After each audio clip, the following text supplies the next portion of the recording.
today on this SHOKY Quickie, we're going to take a look at what is the final, for now, Diamond Select Gallery Dark Knight's Metal statue, and it is Wonder Woman. And it is basically going to be her in her 10th metal armor, kind of from the final battle, so to speak. Kind of like the Batman we looked at before, but, you know, non-exclusive. Alright, here we got some nice Wonder Woman logo-ish going on here, all nice and red, ages 14 plus. So, you hear that, kids? Don't watch this review. And come to the top, you got Wonder Woman logo. You can see down through there. Come around the side, you can see a tentacle. You got the stars down here with the yellow band. And come around the back, we get a nice image of her. And, of course, a read up there. In the dark multiverse, 52 worlds exist where the greatest heroes of all the multiverse are their world's greatest villains. When 7 evil versions of Batman are recruited at Barbatos, an immortal designer of a world, to invade the multiverse, our world, Batman gathers the Justice League to defend him. Wonder Woman must face off against twisted versions of her greatest friends and allies in order to turn back this threat to her world. PVC diorama of Wonder Woman is based on her appearance of Dark Knight's Metal from DC Comics. High quality plastic features collectible quality paint applications. True. Designed by Caesar, sculpted by Cortez Studios. Cool. I actually never covered that before. I apologize for those people who I did not report on. But here we go. Let's get the box open and check her out. Alright, here she is out of the box, and we'll have turntable time so we can get a good look all the way around her. So just as initial thoughts, she's pretty good. Definitely the smallest out of all the figures so far, or statues. I guess the Drowned is small in and of herself, but, you know. But Wonder Woman should be pretty big and beefy, in my opinion. And the sculpt isn't the best either. The tentacle thing here, the way they put it together is a little bit wonky. Even seemingly like some damage happened, I don't know. I mean, it's not bad. I mean, comparatively, like the DC Collectibles versions are half as tall. Still some decent details, but small. So double the price and half as tall, and usually don't come with a diorama base of some sort. And every one of these statues so far has some form of diorama, and I like that. So, and the fact that I needed more heroes in this line was good. So, that's enough for turntable time. Let's take some closer looks at it. Alright, so I'm going to go all handy cam here.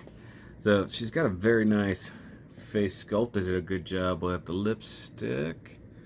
The eyeballs look good there. Her tiara could use a little bit of a harder line. It looks like it's just clearly painted onto her forehead. Nice sculpt to the body. She's got her little snake emblem there, but the paint isn't very clear. You know, it's actually missed a few gold spots there. Big old W belt, like you'd expect. But overall, the sculpt is pretty nice. Big shoulder pauldron there with a big gold ring on it.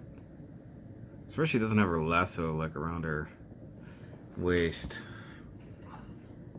And the tentacle thing and her sword. Oh, by the way, there's like a big nub they got missed right there, it looks like. I think this one is probably the worst sculpt because there's clearly like a break in the sculpt here that didn't get fixed, and like what looks to be a really bad nub there. Other than that, like the paint and weathering and stuff is not bad. They're just dealing with all these big tentacle things coming out of the ground. Lots of suckers. Speaking of the ground, it's usually pretty good. Nice layered weathering in there, and then you got the pink blood, and then whatever this big hunk of metal is. I'm not sure exactly. Looks like some kind of metallic spine of something, I don't know. Then you got her boots going up here, the big star, and a diamond, up to this pretty cool leathery looking skirt. Then we got her shield that's definitely been through some hits. Surprised they didn't splash any blood on it.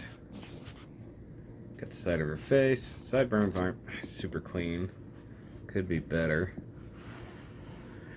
And the back of her armor is all chinked up too. Even the inside of the shield is taking some damage. I like that they've, you know, at least molded it and made it look like she's holding it. Pretty good shield mount.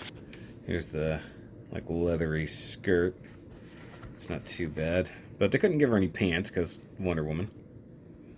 So she is like bare-thighed and still has her blue tights on under there. And then the rest of her boot here.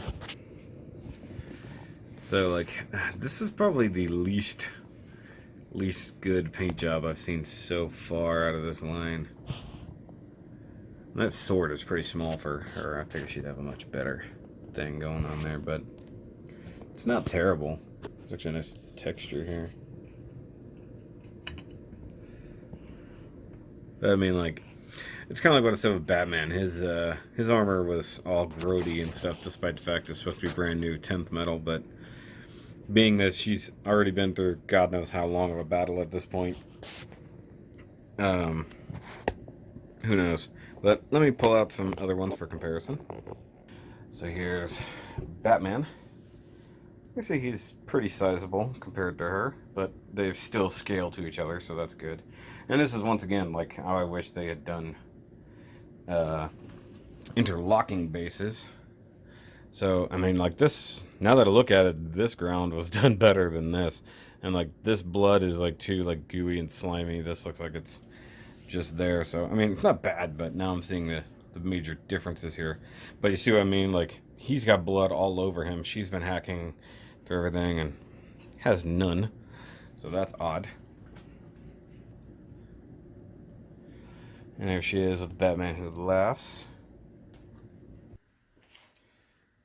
And next to the other female, so she's about the same size as the Drowned. It was funny, almost the same kind of pose. That's a little funny. Let's see here. Oh, I wonder if it's the same leg and they just remolded some stuff. That would be funny. But yeah, she's got some better details because she's got armor and not a bodice looking thing there. Then the Red Death, who is the biggest one, really, when it comes to the base. Just takes up a lot of space. Still probably one of my favorites, though. I love the weathering and the redness on this guy. And then finally, Dawnbreaker, who I still love the energy bats. I think that's beautiful. But yeah, as the final statue, at least from this collection as it stands, she's good. And once again, you know, still in the $30 to $40 range. I believe I got her on sale. So she's a little bit cheaper than the other ones that I've gotten. But, I mean, they're not expensive as it is. Details could be a little bit better. It feels like it was a rush job, just due to some of the things like this being a little wonky, some of the paint not being super clean. I can accept some of the things for like battle damage in a way, but like that sideburn's a little bit sloppy. Oh, she only has one sideburn. It's an interesting mold idea. So she'll be displayed from this way. But for the most part, it's pretty good. Doesn't 100% match up to like the Batman one, but it is what it is. I still want the rest of the Justice League. I still want the rest of the Dark Knight. So here's hoping Diamond Select does more. I mean, they're doing a lot more with other Batman properties, stuff like that. And if they start doing White Knight stuff, yeah, I'm gonna get that too. I saw that DC Collectibles has a Joker from White Knight, but I want like a Jack Napier Joker like back-to-back statue. I think that would be freaking awesome. But guys, let me know what you think. Give me a big old thumbs up down below. Hit the subscribe button if you are new to the channel, which many of you are. We're headed towards 5,400 at the moment, so maybe we'll cross there by the time this comes out. Who knows? And then, of course, if you want to help the channel out a little bit, because I did have to change the way it's monetized, go ahead and check out the Patreon. For as little as $1 a month, you can definitely help out this channel keep moving forward. I know everybody's kind of going through it, but until they really do settle the COPPA stuff, like truly, and YouTube does the right thing, everybody's going to have to need a little bit of support just to keep from getting in trouble. So right now, just trying to be as safe as I can. I do review things that could be misconstrued as for kids. I mean, this is a pretty violent looking statue from a very violent comic book, so it is what it is. But guys, I'll catch you on the next review, and remember, as always, keep on nerding.